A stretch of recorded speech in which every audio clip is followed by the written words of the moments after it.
গরুর মাংসটা দেখুন কত সুন্দর হয়েছে। এখন দিয়ে দেব সয়াবিন তেলটা পরিমাণ মতন। এখন দিয়ে দেব পেঁয়াজ বাটা। এই যে পেঁয়াজ বাটা দিয়ে দিচ্ছি,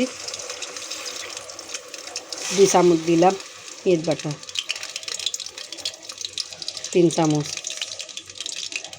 4 চামচ, এই বড় চামচে 4 চামচ পেঁয়াজ বাটা দিলাম। এখন দিয়ে দেব এই যে বাদাম বাটা, আদা বাটা, রসুন বাটা, নারকেল বাটা সব দিয়ে দিলাম এখানে।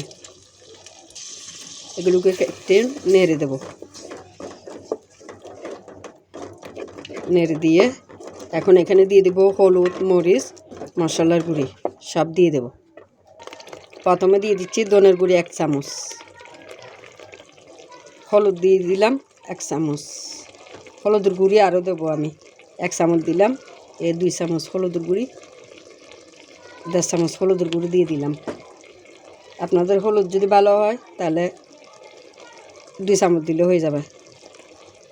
আর মরিচের গুঁড়ি দিয়ে দিচ্ছি দেখুন 2 চামচ, 3 চামচের মতো আমি মরিচের গুঁড়ি দিয়েছি। আপনার জাল খাইলে দিয়েন। আমি একটু জাল করব কারণ মাংসগুলো ফ্রিজেতে, তার জন্য। তারপর দিয়ে দিচ্ছি আমি মশলার গুঁড়ি পরিমাণ মতন, 2 চামচ দিলাম, 3, 4 চামচ মশলার গুঁড়ি দিয়ে দিলাম আমি এখানে। এখন দিয়ে এগুলোকে ভালো করে কষাই ফেলবো। এখানে পানি দেবো একটু পরিমাণ মতন, দিয়ে এটাকে ভালো করে নেড়ে নেড়ে আমি জাল করে তেলটা তুলে নেব। এখন দিয়ে দেবো লবণটা,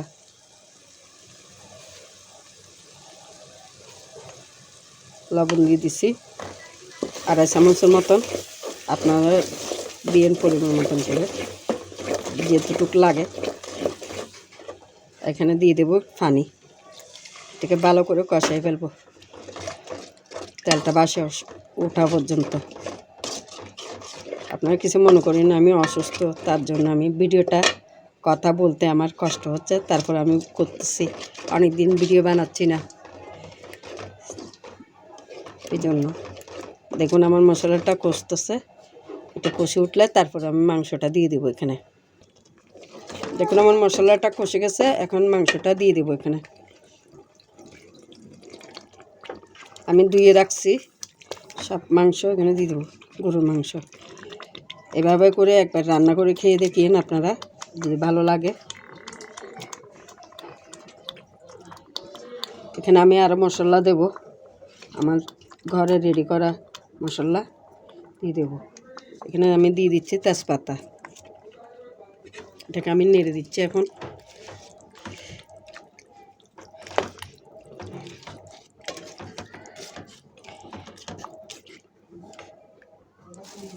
দিয়ে দেবো এখানে আমার সব রকমের নানান ধরনের মশলা আছে এখানে।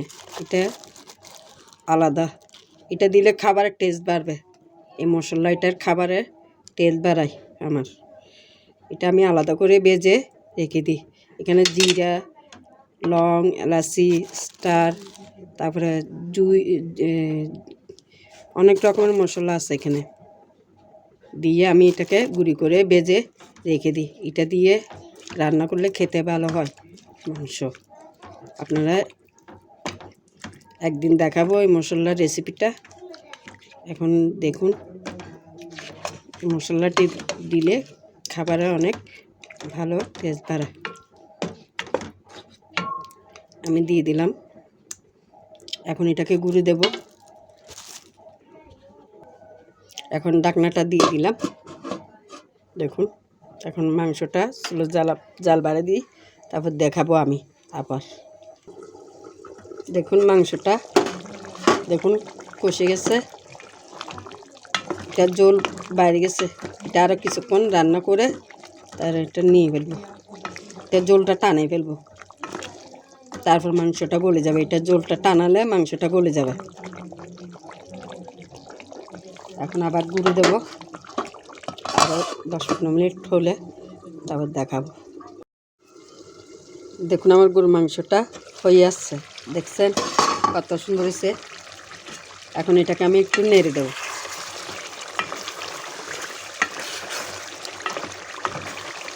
এটা আরও ইয়া করে রান্না করব, মাখা মাখা করে রান্না করব আমি।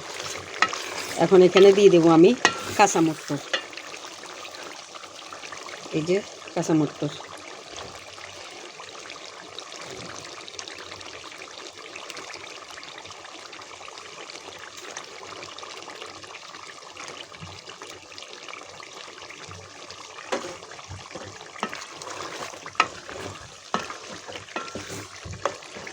এটাকে আরও কিছুক্ষণ জাল করে তারপরে এখানে কাঁচামরিচ ধনেপাতা দিয়ে এটা লামিয়ে ফেলবো। এটা কিছুক্ষণ জাল করব। এরকম একবার রান্না করে খেয়ে দেখিয়ে না আপনারা, দেখবেন খেতে অনেক ভালো হয়। আমি এটা গুঁড়ো দিচ্ছি, আরও কিছুক্ষণ রান্না করব। দেখুন আমার মাংসটা কত সুন্দর হয়েছে। এখন এটাকে নেড়ে দেবো। এটা রান্না হয়ে আসছে, এটা রান্না শেষ। এই দেখুন, এইভাবে করে আপনারা বাসায় একবার রান্না করে খেয়ে দেখিন। এখন এখানে ধনেপাতা কাঁচামরিচ দিয়ে এটাকে নামিয়ে ফেলবো।